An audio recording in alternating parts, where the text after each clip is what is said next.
इस कार्यक्रम के पुण्यार्जक हैं श्रीमती चंदा सरावगी, श्री निर्मल श्रीमती बीना सरावगी, श्री विजय श्रीमती रश्मि सरावगी, श्री शांतिलाल श्रीमती सुमित्रा देवी सरावगी, श्री विजय श्रीमती रश्मि सरावगी, श्री अजय सरावगी, श्रीमती कंचन सरावगी एवं समस्त सरावगी परिवार कोलकाता।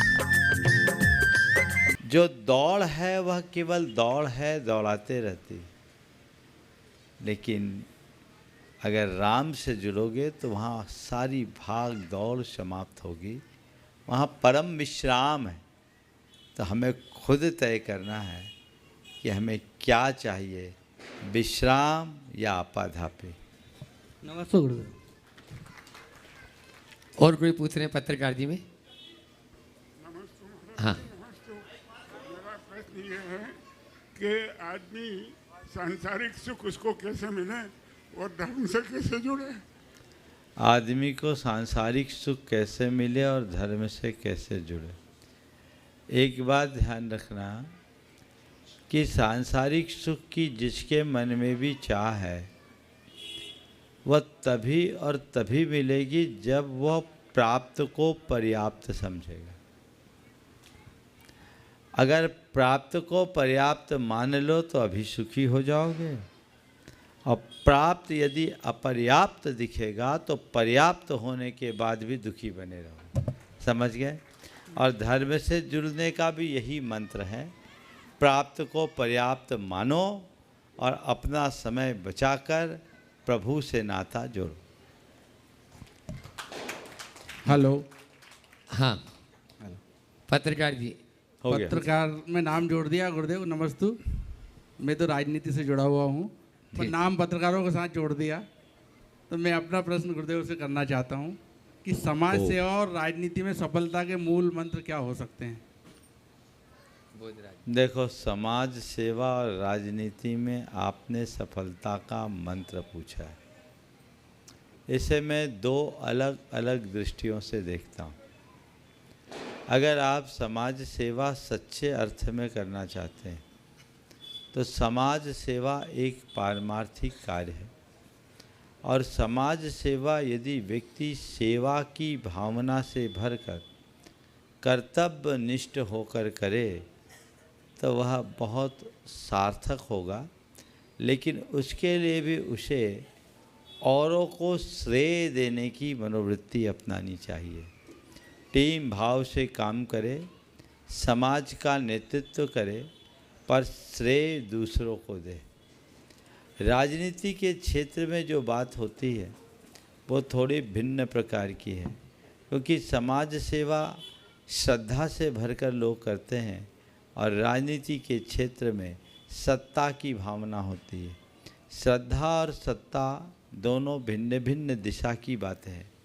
इसलिए यदि राजनीति के क्षेत्र में आगे बढ़ना है तो आज के समय में राजनीति का मतलब ही यही है, जो जितना दांव पेंच जानता है वो उतना राजनीति में आगे बढ़ता है। समझ गए? एक राजनीति शास्त्र का जो प्रोफेसर था, उसके बच्चों ने एक दिन कहा, इतनी उम्र हो गई आपने हमें राजनीति का कोई मंत्र नहीं दिया। कहा चलो आज मैं तुझे मंत्र देता हूँ। एक नशैनी पकड़ा और कहा इसके ऊपर चढ़ो। नशैनी थोड़ी कमज़ोर थी, बोले मैं पकड़ा हूँ तुम चढ़ो, मैं पकड़ा हूँ तुम चढ़ो। अब वो चढ़ा और इसने छोड़ दिया, नशैनी गिर गई, उसको चोट लग गई। बोले पिताजी आपने तो नशैनी छोड़ दी, अब मुझे इतनी चोट लग गई। बोले ये राजनीति का पहला मंत्र है, राजनीति में आगे बढ़ना है तो अपने बाप का भी भरोसा मत कर। समझिए? चलिए, गुरुदेव की जय हो। मैं देख रहा हूँ यहाँ पर आज जिन्होंने बहुत अच्छी अगवानी की है, काला पीपल महिला मंडल उपस्थित है। एक प्रश्न पूरा महिला मंडल कर लेगा काला पीपल का, और उसके बाद में ये भी पूछेंगे। बोलिए आप। हाँ, पत्रकार जी बोलो। गुरुदेव आपके चरणों में प्रणाम। ओम ओम। गुरुदेव मेरा प्रश्न है कि पूजा पाठ करने के बाद भी आत्मी शांति क्यों नहीं मिलती? देखो, पूजा पाठ को आप एक क्रिया के रूप में करेंगे तो कभी भी आत्मिक शांति नहीं मिलेगी। और पूजा पाठ को अध्यात्म से जोड़कर करेंगे तो इससे बड़ा शांति का और कोई आधार नहीं हो। तो अध्यात्म से जुड़कर करिए। ओम। महिला मंडल काला पीपल। और उसके बाद में तैयार रहेंगे धीरज जी सोनी काला पीपल।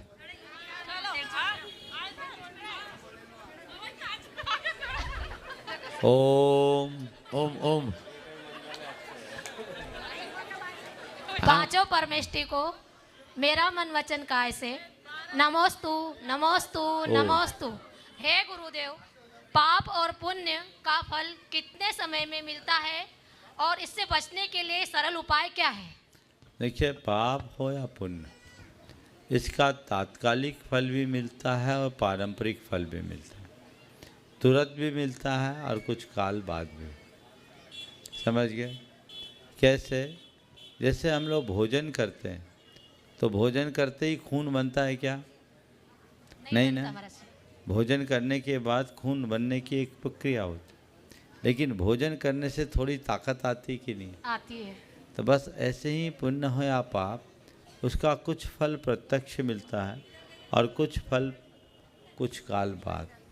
जैसे पुण्य का कार्य करे तो पुण्य का कोई भी अच्छा कार्य करते ही मन में संतुष्टि आती है कि नहीं आती? आती है। ये इसका तात्कालिक फल है। और फिर उसका पारंपरिक फल है सुख समृद्धि।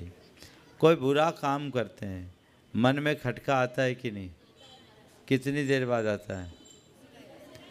ये उसका तात्कालिक फल है। तो पाप का प्रत्यक्ष फल संताप है और उसका पारंपरिक फल दुख दारिद्र्य। धीरज जी सोनी काला पीपल। हेलो। और उसके बाद में हर्षि जी जैन धर्म प्रभावना समिति जो महामंत्री और शिरोमणि संरक्षक गुणायतन तैयार रहेंगे। पूजनीय गुरुदेव के चरणों में नमोस्तु महाराज जी। महिला मंडल थोड़ा अभी ज्यादा बड़ा ऐसे है। सुनो, नहीं अभी बहुत सारे आज प्रश्न है, महाराज जी बीच में हाईजेक नहीं, पहले उनको करने तो फिर देखेंगे, समय मिलेगा आपको देंगे। परम पूज्य गुरुदेव के चरणों में नमन करता हूँ। गुरुदेव, मेरा एक प्रश्न है। मैं संयुक्त परिवार से आता हूँ। काले पीपल की सबसे बड़ी ओम। फैमिली है। मेरा प्रश्न है कि संयुक्त परिवार प्रथा जो भारतवर्ष में खत्म होती जा रही है, उसको पुनः स्थापित समाज में किस रूप में किया जाए? देखिए, आपने बहुत ही गंभीर सवाल उठाया। न केवल परिवार खत्म हुआ, अपितु हमारे सारे परंपरागत मूल्य भी समाप्त हो गए। ये सब तब तक संभव नहीं है जब तक हम प्रेम, परस्परता, बंधुत्व और आत्मीयता जैसे परंपरागत मूल्य को आत्मसात न करें। आज की इस पूरी पाश्चात्य संस्कृति के अंधानुकरण की मनोवृत्ति ने हमारे इन सब मूल्यों पर घोर प्रहार किया। इसलिए अब हमारे संबंध व्यक्ति केंद्रित, वस्तु केंद्रित हो गए। ये सोच जब तक नहीं बदलेगी तब तक हम इन सब बातों को नहीं लौटा पाएंगे। समाज में एक आध्यात्मिक क्रांति की आवश्यकता है, जिस क्रांति के बल पर हम बड़ा परिवर्तन कर सकें और वसुधैव कुटुंबकम की भावना को जागृत कर सकें। नमस्तु देव।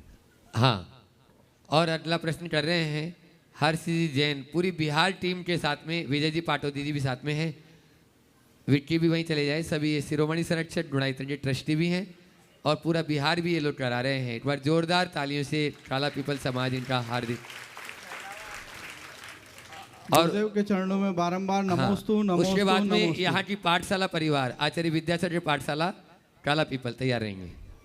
गुरुदेव, हिंदुस्तान में जो प्राचीन मंदिर बहुत जो जहाँ जहाँ बने हुए हैं, वहाँ जो जगह मंदिर की किराए से ली गई लोगों ने या कुछ समाज के लोगों ने जिन ज़मीनों पे कब्जा कर रखा है, दुकानें ले रखी है, अब वो किराया नहीं दे रहे हैं या वो उन चीज़ों को खाली नहीं कर रहे हैं और उन मंदिरों का या उन जगहों का हम पुनरुद्धार नहीं कर पा रहे हैं। तो ऐसी दिशा में या ऐसी दशा में उन लोगों का उस चीज़ का क्या फल मिलेगा गुरुदेव? देखिए, ये बहुत बड़ी भूल है। हमारे शास्त्रों में ऐसा वर्णन आता है कि देव द्रव्य का कभी भी उपभोग नहीं करना। मंदिर और सामाजिक धार्मिक कार्यों के लिए समर्पित जो भी संपत्ति जैन शास्त्रों के अनुसार उन्हें देव द्रव्य कहा गया और देव द्रव्य के उपभोग को महापाप निरूपित किया। शास्त्र कहते हैं जिन्नत धार पैथा, जिन पूजा बंधन निमित्त विशेष धनम, जो भुंजई सो भुंजई निरी गई ये सुईरम दुखम। पुत्र कलत विदुरो दारिद्रो पंगो मूक बहिरंधो, चांडाल आदि कुजादो, जिन पूजादि दब हरो। जीर्णोद्धार का पदार्थ भगवान की पूजा आदि के निमित्त से समर्पित धन का जो भोग करता है वो चिरकाल तक नरकों में दुख भोगता है। कदाचित वहाँ से निकलेगा भी तो पुत्र कलत से रहित होगा, दरिद्री होगा, पंगु होगा, मूक होगा, बहिरा होगा, अंधा होगा और अनेक कुयोनियों में उत्पन्न होगा। ये बात शास्त्रों में तो लिखी ही है। मैंने अनेक लोगों के अंदर ऐसा घटता हुआ भी देखा है। मैं दो एक उदाहरण आज आप सबके बीच देना चाहूँगा। ये बीमारी पूरे देश की है। किसी ने तो दान दे के बनाया और तुम दान की हुई वस्तु पर अपना आधिपत्य जमा लिए, कब्जा कर लिए। कई गांव और शहरों में ऐसी स्थिति है कि मंदिर के स्वामित्व के मकान हैं, दुकान हैं, जिसको 30 रुपया महीना किराया देते हैं और अपने दरवाजे पर बैठे दर्जी से 3000 रुपया लेते हैं। ये महापाप है और ऐसा करके वे कितना अनर्थ करते नहीं मालूम। ये भगवान के द्रव्य का उपभोग करने वाला कभी भी उन्नति नहीं कर सकता। मैं दो उदाहरण देता हूँ जो आप लोगों को ध्यान देने का है। मैं एक स्थान पर था, एक सज्जन आए और उन्होंने कहा महाराज जी, एक दिन मैंने अपने प्रवचन में ये बात कही, उससे प्रेरित होकर वो मेरे पास आया। बोला महाराज जी, आपने जो बोला वो हमारे साथ घटित हुआ। क्या हुआ? बोला महाराज, मैं एक कमेटी का कोषाध्यक्ष था मंदिर का, और मंदिर का रुपया मेरे घर रहता था। मैंने मंदिर के 15 लाख रुपए वापर लिए। पैसा पड़ा था, ये सोच करके कि जब मंदिर में लगेगा तब मैं वापस कर दूंगा। पर बिना किसी को बताए मैंने वो रुपये अपने व्यापार में क्या लगाए। महाराज जी, तब से जो मेरा नुकसान शुरू हुआ है, बस नुकसान पर नुकसान, नुकसान पर नुकसान। अब ये हुआ कि लोगों को पता लगने के बाद मैं पैसा भी नहीं चुका पाया, तो मेरी समाज में भी स्थिति खराब हुई, मुझे इस्तीफा भी देना पड़ा और महाराज मेरी दुकान भी बिक गई, कई प्रॉपर्टीज बिक गई, बस एक मकान भर बचा है। अब मेरे पास कुछ नहीं है, मैं क्या करूं? करोड़ों का जिसके पास साम्राज्य था सड़क पर आ गया। मैंने कहा तुमने मंदिर का रुपया का क्या किया? बोले महाराज अब कुछ देने को ही नहीं है। हमने कहा एक काम करो, अपना घर बेच दो, लेकिन सबसे पहले भगवान का अकाउंट क्लियर करो, मंदिर का पैसा चुकाओ। कुछ नहीं है तो तुम नौकरी करके काम शुरू कर देना। उसका बेटा था, वो MBA किया हुआ था। बोले तुम नौकरी कर सकते हो, अपनी नई शुरुआत करो। ये 2015 की बात है। उसका मन बहुत भींगा हुआ था, मैंने उसे प्रायश्चित भी दिया और उसने फिर अपने घर को बेचा और उसका मकान 17 लाख में बिका। वो पूरा रुपया मंदिर को दे दिया। बोले हमारे पास अब कुछ नहीं है, हम किराए के मकान में रहेंगे। और आप सुनकर आश्चर्य करेंगे, 2022 में वो व्यक्ति इतनी तरक्की किया कि गुनायतन का ट्रस्टी बन गया। ऐसे काया पलट होता है। डाउनफॉल हुआ और अपग्रेड हो गया, परिवर्तन हो गया। बोलता है महाराज जी आपने हमें बहुत बड़े अंधकूप से निकाल लिया। दूसरी बात, एक स्थान पर समाज की बहुत सारी दुकानें थी, मंदिर परिसर में थे, सब प्रकार के लोग थे, उसमें कुछ समाज के लोग भी थे। और उस जगह का किराया एक एक दुकान का कम से कम 10,000 होना था, मेन मार्केट की दुकान, और लोग 200-300 रुपये के किराए में थे।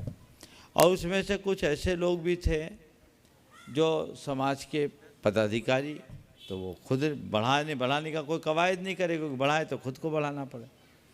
एक दिन मेरे प्रवचन में जब बात आई, मैं तो सामान्य बात किया, मुझे तो जानकारी भी नहीं थी कि यहाँ ऐसा है। एक युवक मुझसे जुड़ा हुआ था, उसने आकर कहा, महाराज जी आपने यहाँ प्रवचन दिया, आपके पहले भी मैं नियमित आपके प्रवचनों का श्रोता हूँ। मैंने यहाँ के लोगों से कई बार बोला कि भैया किराया बढ़ा दो, अपन को किराया बढ़ाना चाहिए, पर महाराज जी कोई कहते ज़्यादा ज्ञान मत बांटो, यहाँ कुछ नहीं करना है, तुमको दान देना है दे दो, लेकिन ऐसा नहीं कर सकते। महाराज मैं क्या करूँ? हम बोले बाकी लोगों को जो करते हैं करने दो, तेरे मन में है मिनिमम कितना किराया होना चाहिए? बोले महाराज 10,000 से कम नहीं होना चाहिए। हम बोले तू 10,000 दान मत दे, तो ये तय कर कि 10,000 रुपया मुझे मंदिर में हर महीने देना ही है। जिसका उसका किराया 500 रुपया था, उसको मेरी बात जच गई। बोला ठीक है महाराज जी, हम 10,000 रुपया किराए के रूप में मंदिर के नाम पे निकालेंगे। वो हर महीने मंदिर में उतना, वो किराए के नाम से तो लोगों ने जमा नहीं किया, लेकिन वो देना शुरू कर दिया। ये 2012 की बात है। 2012 में उसने अपनी इच्छा से किराया बढ़ाया। उस समय उसकी एक दुकान थी, आज उस शहर में 4 शोरूम हैं। बरकत तभी होगी जब बड़ा मन रखोगे। धर्म का खाओगे तो खाने लायक भी नहीं बचोगे। समझ गए? ये धर्म का खाना नहीं, धर्म को ही खाना हो गया। ये प्रवृत्तियाँ बिल्कुल उचित नहीं है, इसलिए ऐसी प्रवृत्ति से सबको बचकर चलना चाहिए और इन सब बातों पर पूर्णतः नियंत्रण रखने की बात सोचनी चाहिए, जिससे जीवन बेहतर बने। पूरे देश के लोगों को मैं कहूँगा, कहीं बोली लेते हो तो उसका पैसा चुकाओ, और मंदिर के भवन या अन्य स्थानों का आप उपयोग कर रहे हो तो मंदिर की आवश्यकता है तो आप खाली करने में संकोच मत करो, और अगर उपयोग कर रहे हो तो उसका वही किराया दो जो वाजिब किराया होता है। तुमसे दान देते नहीं बनता मत बनो, लेकिन इसको कभी भोगो मत। रूखी सूखी रोटी खाकर संतुष्ट रह लेना, लेकिन पाप की इस संपदा के प्रति अपनी दृष्टि भी मत रखना, क्योंकि ये दूसरे के द्वारा दान की गई संपत्ति है, तुम्हारे भोग के योग्य नहीं है। पूरे देश को मैं यही संदेश देना चाहूँगा और सभी को इस पर अमल करना चाहिए। नमोस्तु गुरुदेव। नमोस्तु। बंडी द्वीप से जो यहाँ पर पाठशाला के शिक्षक जन और पाठशाला की बच्चे लोग आए हैं, 8 प्रश्न करेंगे और उसके बाद में महेश कुमार जी राठौर सिविल इंजीनियर काला पीपल तैयार रहेंगे। जल्दी फास्ट वहाँ तक माइक पहुँचाएँ। उसके बाद में महेश कुमार जी राठौर तैयार रहें। महाराज जी का सवाल। हाँ 3 पहले इधर ले आओ, बाद में बात।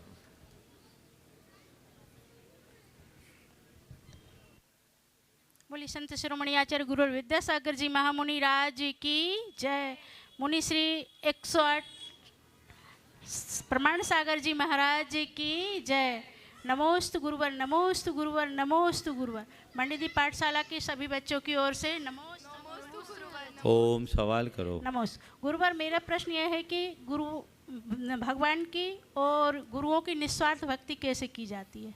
भगवान की और गुरुओं की निस्वार्थ भक्ति कैसे की जाती है? अपने स्वार्थ को अलग करो, समर्पण भाव से करो, किसी भी प्रकार की अपेक्षा से रहित होकर के करो, तो भक्ति अपने आप हो जाएगी। दूसरों की देखा देखी और नकल करके न करो। ये मान करके चलो कि इनकी भक्ति से ही हमारे जीवन का पथ प्रशस्त होगा, रास्ता खुल जाएगा। नमोस्तु। महेश कुमार जी राठौर सिविल इंजीनियर काला पीपल, और उसके बाद में तैयार रहेंगे। तैयारी रहेंगे क्या? आज बड़ा शुभ योग है इस सत्र को। हाँ कोई बात नहीं, इस सत्र को अब हम मंच की ओर लेकर चलते हैं। और आज हाँ ठीक, हाँ परम पूज्य मुनि श्री निर्वेद साई जी महाराज, वैसे कोई इनकी शंका नहीं, जो मंच पर सब बैठे हुए हैं निशंक हैं, लेकिन फिर भी मैं अनुरोध करूंगा आप सबकी ओर से नमोस्तु निवेदित करते हुए पूज्य महाराज श्री जी से वे अपनी संख्या के माध्यम से हमें ज्ञान की गंगा में अवगान करने का अवसर प्रदान करें। फिर आज जिन महाराज जी से यहाँ पर बहुत भव्य मिलन हुआ उन सबका भी अपन रसास्वादन करेंगे। महाराज श्री के समाधान सुनते सुनते कोई शंका तो बची नहीं है। फिर भी श्रावक आते हैं और जब गुरुओं की वंदना करने आते हैं तो गुरुओं के समक्ष श्रीफल चढ़ाते हैं। तो श्रीफल चढ़ाते समय एक श्रावक ने चढ़ाया, दूसरे ने उसको उल्टा कर दिया। अब हम समझ नहीं पाते कि आखिर उसने उल्टा क्यों किया। तो श्रीफल जो चढ़ाया जाता है वो कुछ लोग कहते सीधा चढ़ाना चाहिए, कुछ लोग कहते उल्टा ऐसा चढ़ाना चाहिए। वास्तव में श्रीफल चढ़ाते समय इस बात का ध्यान रखना चाहिए कि नहीं। और दूसरा है कि श्रीफल गीला चढ़ाया जाए कि सूखा चढ़ाए, इस विषय में लोग बहुत संकित रहते हैं। कृपया समाधान करें। बहुत अच्छा सवाल उठाया महाराज जी ने आप लोगों की ओर से। एक श्रीफल लाओ, डेमो देना पड़ेगा। ले आओ ऊपर ले। देखिए, श्रीफल श्रेष्ठ फल माना जाता है।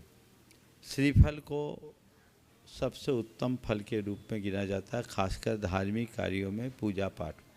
ऐसा क्यों? क्योंकि इसमें एक ऐसा गुण है जो सबसे अलग कर देता है। वो गुण है कृतज्ञता का। श्रीफल में पानी होता है। ये पानी क्यों होता है? ये श्रीफल कहता है कि जब मैं बच्चा था तब मनुष्यों ने मुझे पानी पिलाया, उसका कर्जा मेरे सिर पर चढ़ा हुआ है, इसलिए अपने सिर में ये पानी के कलश लेकर नारियल का पेड़ खड़ा रहता है। समझ गए? वो पानी का ऋण उतारने के लिए अपने अंदर पानी रखता है। और दूसरा, ये जब पक जाता है तो इसका गरीगोला अलग हो जाता है और नारियल अलग करते तो बचता है। यानी ये भेद विज्ञान का भी द्योतक है कि शरीर अलग है और आत्मा अलग है, इसको भी बताता है। इसलिए हम पूजा पाठ की क्रियाओं में श्रीफल को अर्पित करते हैं। अब रहा सवाल सीधे और उल्टे का। कोई भी फल चढ़ाते हैं तो उसके मुंह को आगे करके दिया जाता है। क्या किया जाता है? मुंह। तो श्रीफल जब चढ़ता है, पेड़ में लगा होता है, तो जहाँ उसका डंठल होता है वहाँ मुंह होता है। तो जैसे ये भाग है, यहाँ से उसको कट किया गया है, तो ये डंठल है, यहाँ पेड़ से लगा था। यहाँ अगर आप इसको खोलेंगे तो 3 जो छेद दिखेंगे यहीं दिखेंगे। तो ये जो है इसका मुंह है और ये हिस्सा इसका पूँछ है। तो कोई भी फल जब किसी को दें तो उसका मुंह आगे करके दें। तो भगवान के सामने, गुरु के सामने अगर आप श्रीफल चढ़ाएं तो उसका मुख आगे करके चढ़ाएं। समझ गए? इसलिए श्रीफल इस तरीके से चढ़ाया जाता है। उसका मुंह जिधर डंठल है, समझ गए ना, वो उसका मुंह है, उसे आगे चढ़ाए और ये हिस्सा पूँछ है। तो ये ध्यान रखना। अब कच्चा नारियल चढ़ाएं या गीला नारियल, सूखा नारियल चढ़ाएं या गीला नारियल। सूखा नारियल पक्का होता, परिपक्व होता है। गीला नारियल कच्चा होता है।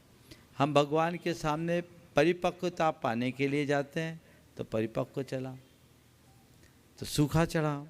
गीला कच्चा है, गीले नारियल को फोड़ोगे तो 2 टुकड़े हो जाएंगे, सूखे को फोड़ोगे तो साबुत गरीगोला निकलेगा। जो परिपक्व होता है वो अखंड होता है और जो कच्चा होता है वो टूट जाता है। हमें पक्का बनना है, इसलिए भगवान के चरणों में पक्का नारियल ही चढ़ाना चाहिए। ले लो भाई अपो। और इसी क्रम में चलते हैं छुल्लक तत्वार्थ सागर जी महाराज, जो निराकुल सागर जी महाराज के संग में रहकर साधना रहते हैं। अभी वो अपना प्रश्न गुरु चरणों में कर रहे हैं। जय बोलो परम पूज्य मुनि प्रमाण सागर महाराज की जय। परम पूज्य निरवेक सागर महाराज की जय। परम पूज्य निराकुल सागर महाराज की जय। संदान सागर महाराज की जय। अजय सागर महाराज की जय। समस्त शुल्लक महाराजों की जय।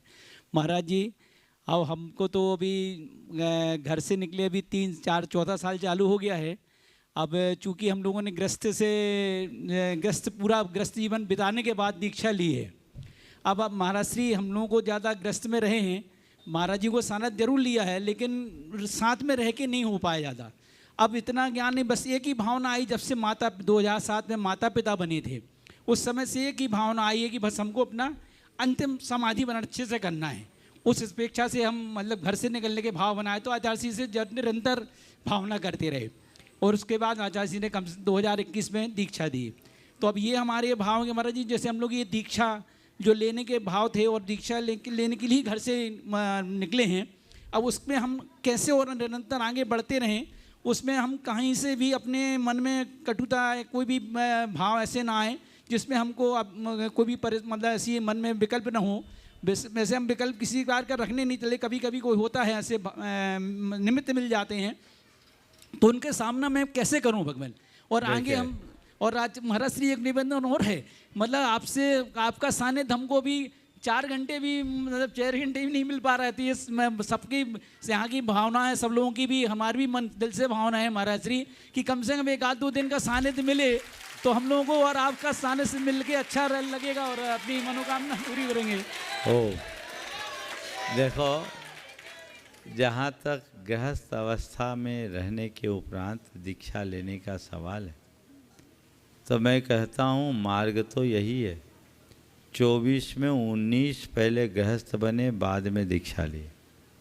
5 थे जो अपवाद स्वरूप बाल ब्रह्मचारी बने। अब आज के दौर में ऐसा हो गया कि बाल ब्रह्मचारियों को तो आदर्श मान लिया जाता है और जो गृहस्थ हैं उनको अपवाद के नज़र से देखा जाने लगा है, क्योंकि आज बाल ब्रह्मचारियों का बाहुल्य है। लेकिन ऐसा नहीं है। आप दीक्षा चाहे आप गृहस्थ अवस्था से ले या बाल रूप योगी बनकर के दीक्षित हो, महत्व उसका नहीं है। महत्व दीक्षा के निर्वाह का है। वो हमारे भीतर के वैराग्य से होता है। दीक्षा के उद्देश्य को हम हर पल सार्थक रखें, तभी दीक्षा सार्थक हो पाती। दीक्षा के उद्देश्य को सामने रखेंगे तो दीक्षा सार्थक होगी। इसलिए हर पल हमें दीक्षा के मूल उद्देश्य को सामने रखकर चलने का प्रयास करना चाहिए, जिससे अपने जीवन को बेहतर बना सके। आप सब बहुत भाग्यशाली हो कि पूरे जीवन आपने धर्म की आराधना करते हुए गुरु सेवा की, और गुरु सेवा का फल गुरु की कृपा के रूप में आप लोगों को मिल गया कि एक गृहस्थ होने के बाद भी भले ही क्षुल्लक दीक्षा, लेकिन गुरुदेव के कर कमलों से आप लोगों को यह दीक्षा व्रत अंगीकार करने का सौभाग्य मिला है। अपने लक्ष्य को सामने रखिए और एक ही उद्देश्य, जिस उद्देश्य से आपने दीक्षा ली कि मेरा अंतिम समाधि मरण हो, ये ध्यान में रखें। हमेशा एक बात ध्यान रखना चाहिए कि साधकों को मन में ये बात बिठानी चाहिए कि मैं साधक हूँ, प्रभावक नहीं। प्रभावना सेकेंडरी है, साधना हमारी प्रायोरिटी होनी चाहिए। अब आज के दौर में मैं ये देखता हूँ कि हर साधक प्रभावना की होड़ में लग जाता है, और जब साधना की के जगह प्रभावना स्थान लेने लगती है तो साधना धीरे धीरे ओझल होने लगती है। वो नहीं होनी चाहिए। प्रभावना गुरुदेव कहा करते थे, प्रभावना की नहीं जाती, प्रभावना होती है। और एक व्यक्ति अगर उसमें लगे हैं तो हम उनके सहायक बने, जहाँ हमारी आवश्यकता वहाँ करें। हमारी चर्या और क्रिया से भी बड़ी प्रभावना हो जाती। समझ गए ना? अब रहा सवाल आपकी शिकायत का कि 4 घंटे के लिए महाराज आए, तो भैया हमको तो जाना है, शिकायत पूरी हो जाएगी, चलो हमारे साथ। तो अब आप चलने लगोगे तो फिर काला पीपल वाले और ज़्यादा शिकायत करने लगेंगे। लेकिन भावना सबकी होती है, आप लोगों की भी है, पर चूँकि सबको पता है यहाँ से अभी हम लोगों को भोपाल जाना है, 2 तारीख को भोपाल में प्रवेश है। हाँ हाँ, सुनो तो अभी मिल रहा है ना महाराज का, इनका भरपूर लाभ लें। और आगामी 6 तारीख को परम पूज्य गुरुदेव का जो समाधि दिवस है, स्मृति दिवस के रूप में हम लोग भोपाल में मनाने जा रहे हैं। और मेरे पास आधिकारिक सूचना आ गई ना विधानसभा की। चलिए, ये अभी मुझे सूचना मिली है कि ये कार्यक्रम मध्य प्रदेश के विधानसभा में संपन्न होगा। ये अभी अभी सूचना आई है। हाँ, उनका प्रश्न भी यही है, पूर्व विधायक महोदय का। अभी अभी मेरे पास संदेश आया कि विधानसभा के अध्यक्ष माननीय नरेंद्र सिंह जी तोमर ने अभी अभी ये संदेश भिजवाया है कि ये आयोजन वहीं पर होना चाहिए और उसका आधिकारिक पत्र भी निर्गत है। आधिकारिक पत्र भी निर्गत हो गया है।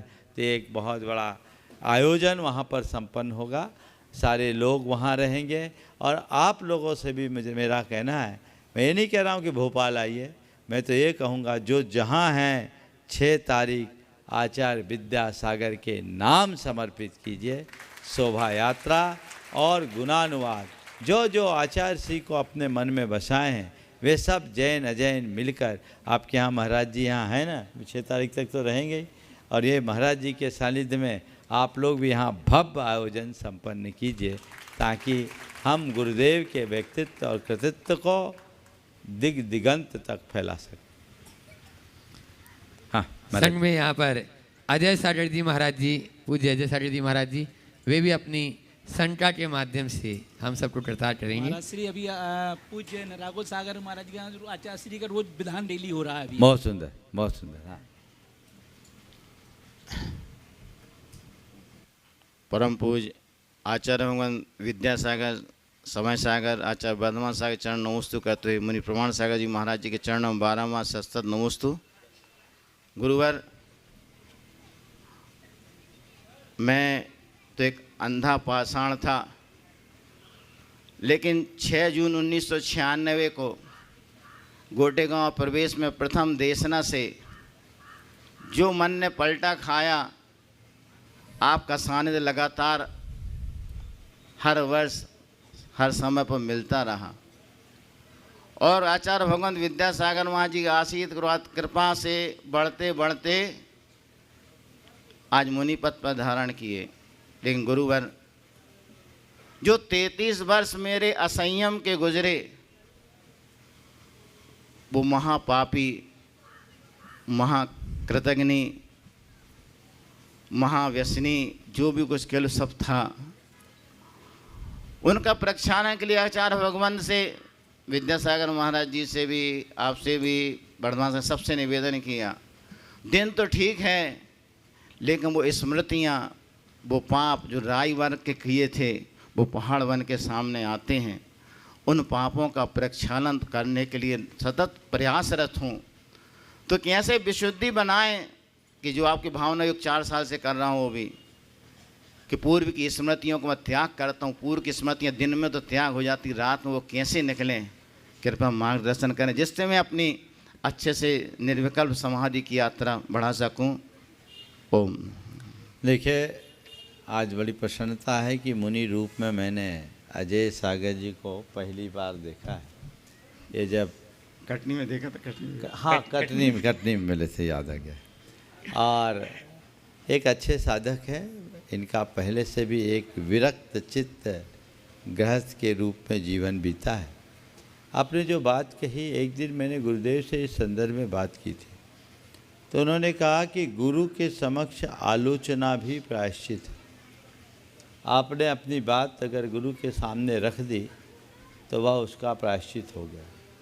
अज्ञान दशा में बांधा गया करोड़ों जन्मों का पाप ज्ञान मूलक साधना से एक पल में नष्ट हो जाता है। इसलिए अब हमें उन बातों को भूलना चाहिए। बीती ताही विचार के आगे की सुध ले। फिर भी यदि वो बातें बार बार मानस में आती है तो ये एक मनोकायिक बीमारी, इसे हमें बिल्कुल नोटिस नहीं करना चाहिए। आप जितना नोटिस करेंगे ये बातें और हावी होगी। दिन में तो ठीक, रात में आप आन दो, दिमाग ही मत लगाओ कि मुझे सपना आया। ये एक बीमारी है, ये मानसिक बीमारी, उससे विचलित नहीं होना, क्योंकि हम बुद्धिपूर्वक कोई कार्य नहीं कर रहे। अच्छा या बुरा कार्य बुद्धिपूर्वक करें तभी उसका फल मिलता है। अबुद्धिपूर्वक किए जाने वाले कृत्य का परिणाम गहरा नहीं होता, इसलिए आप उसको लेकर किसी भी प्रकार की चिंता न करें। आप अपने आप को अपने कार्यों में मगन रखें। आप भावना योग कर रहे हैं उसे और गहराई से करना शुरू करें, और इस बात को बिल्कुल ये न देखें कि ये चीज़ें मेरे मन में क्यों आ रही, ये जा नहीं रही। नहीं, हमें जो करना है वो देखें, जिससे बचना उसकी तरफ ध्यान न दें। आप अगर बार बार दोहराओगे कि मुझे इन बातों से बचना है तो उल्टा भावना योग हो जाए। तो मुझे बचना नहीं है, मुझे क्या करना है ये देखें, तो आगे का रास्ता प्रशस्त हो जाएगा। विशुद्धि कैसे बढ़े? बस विशुद्धि अपने कर्तव्य का पालन करते रहिए, उत्तरोत्तर बढ़ेगी। हाँ। और चलते हैं आपके नज़र में जो धर्म की झंडा अनवरत आज 45 दिन से जो यहाँ पर यह वर्षा हो रही है, पूज्य परम पूज्य निराकुल सागर जी महाराज द्वारा, जिनकी लेखनी कभी रुकती नहीं, जब से दीक्षित हुए हैं मैंने तो देखा 7 साल साथ रहने का सौभाग्य प्राप्त रहा गुरुवर के चरणों में हमको। इनके साथ में 25,000 से ज़्यादा हाइकू लिख दिए, 1,000 से 8 ज़्यादा आचार्य श्री जी जिन्होंने पूजाएं रच दी, जिन्होंने 1,008 से ज़्यादा विधान रच दिए, ऐसे निराकुल बाबा जो हाइकू के कवि कहलाते हैं। कब कहते सहजो निराकुल सब सहते, इनके ही हाइकू के माध्यम से उनके ही चरणों में निवेदन कि बस हम सहते जा रहे हैं, कहते जा रहे हैं, सहे नहीं और कहे नहीं, बस सहज और निराकुल बन जाएं। ऐसी ही भावना के माध्यम से पूज्य श्री चरणों में कि वे भी अपनी संख्या के माध्यम से हम सबको करताते। ओम नमो ओम ह्रीं अर्हन् मुखकमलावासिनी पापात्मक क्षयंकरी श्रुतज्ञानज्वाला सहस्रप्रज्वलिते सरस्वती मतपापं हना हना दहा दहा छां छीं छूं छौं छः क्षीरवरधवले अमृतशंभवे वौं वौं हूं फट् स्वाहा मम सन्निधिकरणे मम सन्निधिकरणे मम सन्निधिकरणे। परम गुरुदेव आचार्य विद्यासागर जी भगवान की, परम पूज आचार्य श्री समय सागर जी महाराज की, परम पूज महाराज श्री जी प्रमाण सागर जी महाराज की, सब निर्वेक सागर जी आदि सभी महाराजों की जय हो। निराकुल सागर जी महाराज की।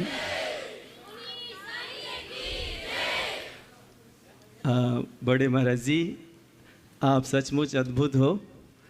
आपकी जो कृतियां हैं वो अपने आप में बड़ी अनमोल हैं। मुझे तो आपके सब कामों में श्लेष ही श्लेष दिखाई देता है।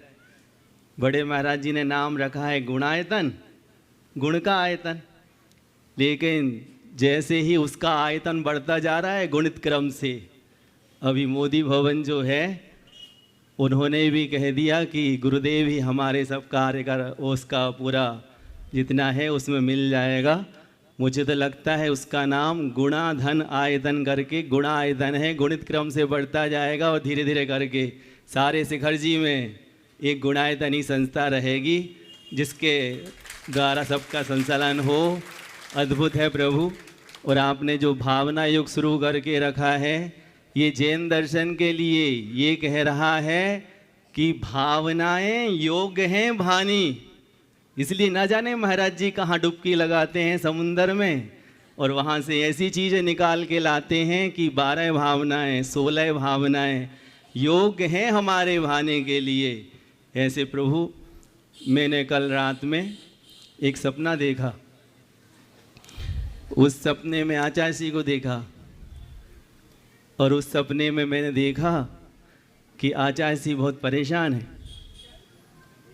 तो आचार्य जी परेशान थे हिचकियों से। मैंने गुरु जी से पूछा भगवान क्या हो गया है? कहने लगे वो प्रमाण परेशान कर रहा है। हमने कहा भगवान क्या हो गया? कहने लगा देखो तांते लगा के इनकी हिचकियां मुझे परेशान कर रही हैं और देखो सपना मुझे आया और मैं भी गुरुजी को कम हिचकियाँ नहीं भेजता हूँ, लेकिन मैंने कहा भगवान आप एक बार भी मेरा नाम तो ले लो, क्योंकि गुरुजी जब भी किसी महाराज जी का नाम लेते थे तो आगे का नाम ही लेते थे। सागर कभी नहीं लगाया उन्होंने, क्योंकि हम सब उनके बच्चे थे और उनके मुख से एक बार भी नाम निकल जाए तो ऐसा लगता था कि जीवन धन्य ही हो गया, अब सब चीज़ छोड़ दी जाए, उनके उस पर कुर्बान कर दी जाए। तो मैंने कहा भगवान मेरी हिचकियाँ आप तक नहीं आती हैं क्या? कहने लगे वो खड़ी हैं तुम्हारी हिचकियाँ, ये प्रमाण की हिचकियाँ चली जाएं तांते लगा के तो मैं काम बनूं। तो मैं कह रहा हूँ भगवान मेरी तो इतनी ही शंका तो नहीं है, क्योंकि गुरुजी का शिष्य हूँ, शंका के लिए कहीं स्थान नहीं है। मैं तो सिर्फ इतना ही पूछना चाह रहा हूँ भगवान, मैं आपसे पहले अपने गुरुजी के लिए हिचकियाँ कैसे पहुँचा सकूँ, क्योंकि आपके तो इतने अद्भुत कार्य हैं कि गुरुजी का जो सक्रिय सम्यक दर्शन है, जितने भी उन्होंने जो भी मुहिम छोड़ के छेड़ के रखी थी, उन सब में आप पूरे खरे उतर रहे हैं। जहाँ जाते हैं वहाँ एक अलग ही तरीके की अलग जगह देते हैं भगवान। मुझे तो आपसे थोड़ी ईर्ष्या होती है भगवान, मैं कैसे गुरुजी तक आपसे पहले अपनी हिचकियाँ पहुँचा पाऊँ, हमारी शंका का समाधान। बहुत अच्छी बात है। अभी महाराज जी से आपने बात सुनी और महाराज जी का ये सपना आप लोगों को पसंद तो आया होगा। सामान्य रूप से अगर किसी को किसी के नाम से हिचकी आती है तो ये एक प्रकार की संप्रेषण की बात मानी जाती है कि कोई किसी को याद कर रहा है और किसी को हिचकी आ रही है ना, अच्छा लगता है। अब महाराज ने कहा कि हमारे नाम से पहले इनके नाम की हिचकी कैसे आए, पर मैं तो चाहता ही नहीं कि मेरे नाम से मेरे गुरुदेव को कभी हिचकी आए। हिचकी तब आएगी जब मैं याद करूं, और याद तब मैं करूंगा जब उन्हें भूलूं। हर पल ही वो मेरे हृदय में है, मैं कभी भूला ही नहीं। तो मैं नहीं चाहता कि मेरे पीछे उन्हें हर पल हिचकी आए। मैं तो इतना ही चाहता हूँ कि उनके हृदय में मेरे लिए जो जगह बनी वो जगह सबके लिए बन जाए। और महाराज आपसे भी मैं कहूँगा हिचकी मत बुलवाओ वह सपने की हिचकी ठीक थी, लेकिन प्रकट की हिचकी तो परेशान करती है। इसलिए गुरु हमें याद करे, ये हमारा सौभाग्य है। पर गुरु याद करे न करे, हम गुरु को याद रखें, ये हमारी जिम्मेदारी है। यही हमारी भक्ति है, यही हमारी श्रद्धा है। हमें हर पल गुरु को याद रखने का प्रयास करना चाहिए। निराकुल सागर जी महाराज आज आप सबके बीच हैं। अभी कुछ दिन कुंडलपुर में थे और उसके बाद आज है। मैं देखता हूँ ये बड़े निराकुल रहते हैं, ज़्यादा मेरा इनसे परिचय नहीं, संपर्क नहीं, लेकिन चावल का एक दाना ही देखा जाता है, लगता है पूरा सीझा हुआ है, सोचने की बात नहीं है। और आप लोग ऐसे ही लाभ उठाते रहे। इंद्रजीत सेठी। हाँ, इंद्रजीत सेठी आप ही की नज़र के गौरव हैं, समाज सेवा में बहुत अग्रणी रहते हैं। वे अपना प्रश्न करेंगे और यदि समय रहा तो महेश कुमार जी राठौर जिनका हो नहीं पाया देख लेंगे। महाराज जी, छुल्लक जी को इच्छा भी। महाराज जी, अभी भगवान आदिनाथ के मोक्ष कल्याणक महोत्सव पर बागपत बड़ौद में एक दुखद दुर्घटना हो गई। पूरा भारतवर्ष इस दुर्घटना से स्तब्ध है। महाराज जी, मैं आपसे मार्गदर्शन चाहता हूँ कि ऐसी घटनाओं की पुनरावृत्ति न हो और इन घटनाओं में अपनों क्या सावधानी बरतना चाहिए, कृपया मार्गदर्शन दें। देखिए, जो घटना है कल शाम को मुझे मालूम पड़ा, ये बहुत दुर्भाग्यपूर्ण घटना है। सबसे पहले तो जो लोग भी इस दुर्घटना से आहत हुए हैं, हमें उनके प्रति अपनी सद्भावना रखनी चाहिए। मैं उन सभी परिवारों के प्रति भी अपनी सद्भावना प्रकट करता हूं और आप लोगों से भी अपेक्षा रखता हूं कि उनके प्रति सद्भावना रखें। पर ऐसी दुर्घटनाओं के कारणों के प्रति ध्यान रखना चाहिए। प्रायः धार्मिक कार्यक्रमों में जिस तरीके का उत्साह जगता है वो कई बार उन्माद का रूप ले लेता है। जब इस तरह के कोई भी टेम्परेरी स्ट्रक्चर को खड़ा किया जाता है तो पहले उसकी मजबूती को ध्यान में रखना चाहिए और स्ट्रक्चर की जितनी ताकत है उतने ही लोगों को चढ़ाना चाहिए। कई बार तो मुझे लगता है आप लोग हम लोगों के सामने स्टेज पर चढ़ जाते हैं, मौका मिले तो नीचे कोई दिखे ही नहीं, सब ऊपर आ जाए। और मैं तो चाहता हूँ तुम लोग ऊपर आओ, परमानेंट तो आओ, लेकिन ये जो उछल कूद जो करते हो उससे परिणाम बहुत ख़राब निकलता है। हमें इन सब बातों पर बहुत ध्यान देना चाहिए। तो कहीं भी कोई भी काम करे तो इंतज़ाम पुख्ता होना चाहिए, वहाँ भी पुख्ता होगा किस कारण से हुआ मुझे इसकी जानकारी नहीं है, लेकिन जो भी हो हमें ये सावधानी रखनी ही चाहिए ताकि सब कुछ बेहतर और व्यवस्थित हो सके। विनोद एमपीटी। हाँ,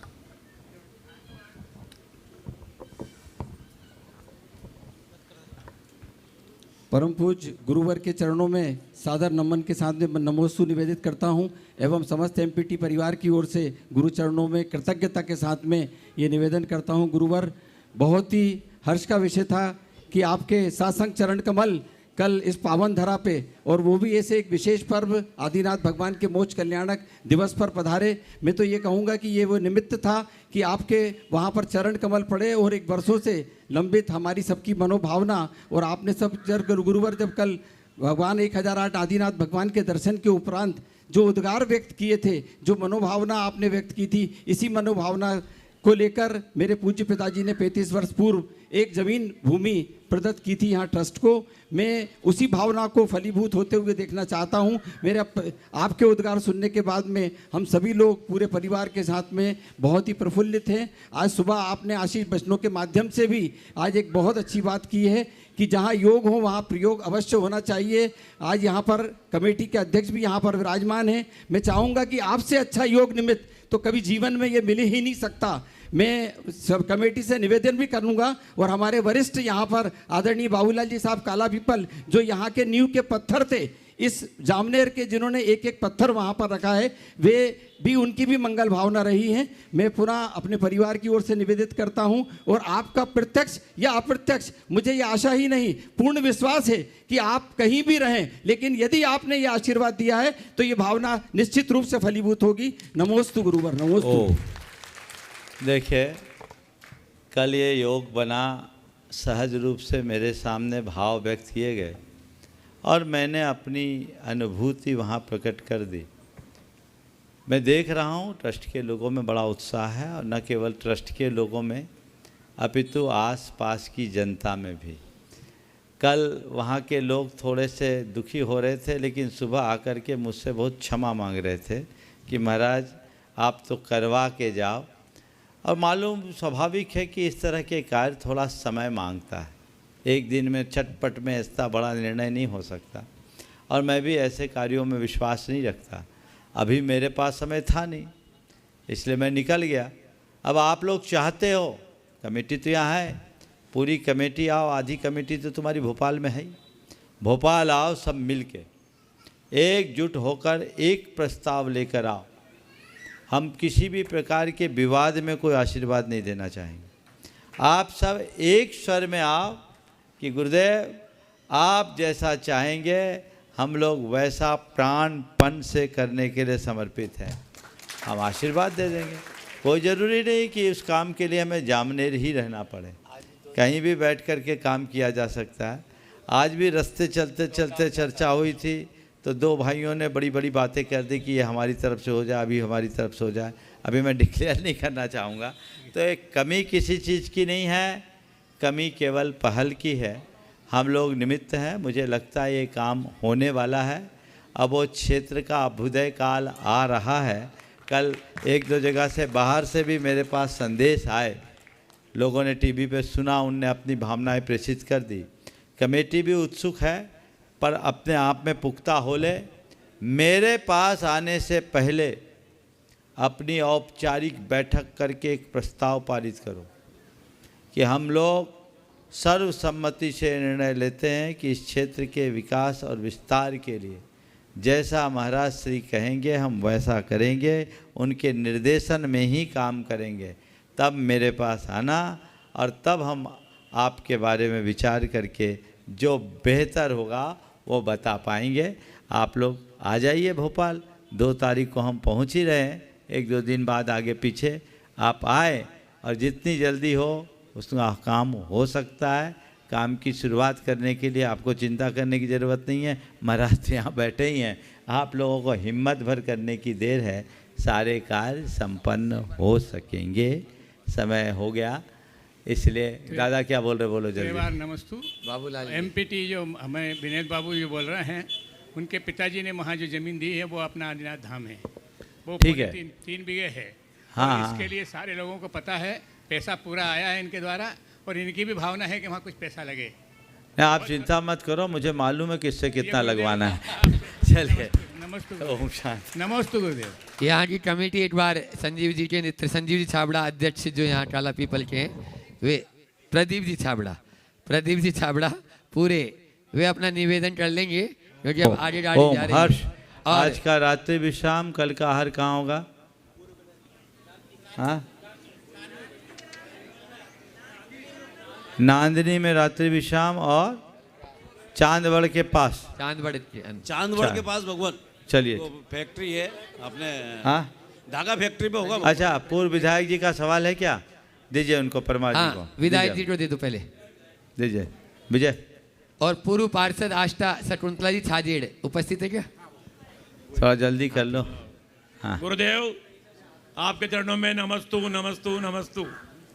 मेरा प्रश्न ये है कि परम पूज्य आचार्य विद्यासागर महाराज जी जो है जगत देव पूरे भारत के आराध्य हैं, और 6 तारीख को जो उनका समाधि दिवस, आपका मार्गदर्शन मिले, कैसे हम धूमधाम से मनाएं, यही मेरी निवेदन है। देखिए, कल भी मैंने बोला था, अभी भी बोला, उस दिन आप लोग एक समय पर उसका प्रातः काल का समय रखें, 8 बजे का।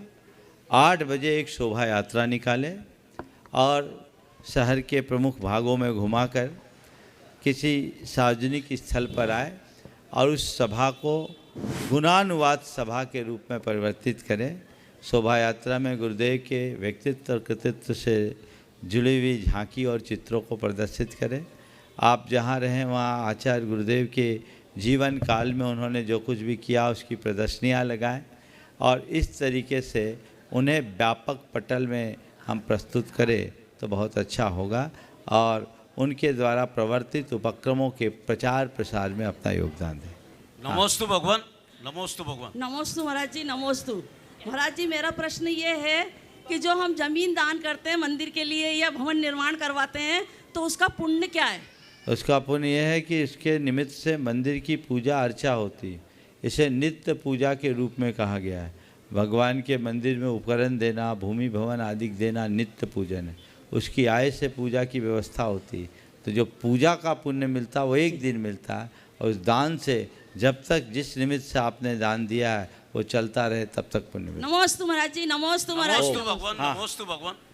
भगवान, मैं दिगंबर जैन समाज काला पीपल की ओर से, पूरे नगर की ओर से आपको मुनि संघ को नमोस्तु करता हूँ, नमोस्तु करता हूँ, नमोस्तु करता हूँ। प्रभु, हमारा कोई महापुण्य का योग हुआ कि आप इस धरा काला पीपल से निकल रही हो। प्रभु मेरा नमोस्तु भगवान, नमोस्तु भगवान।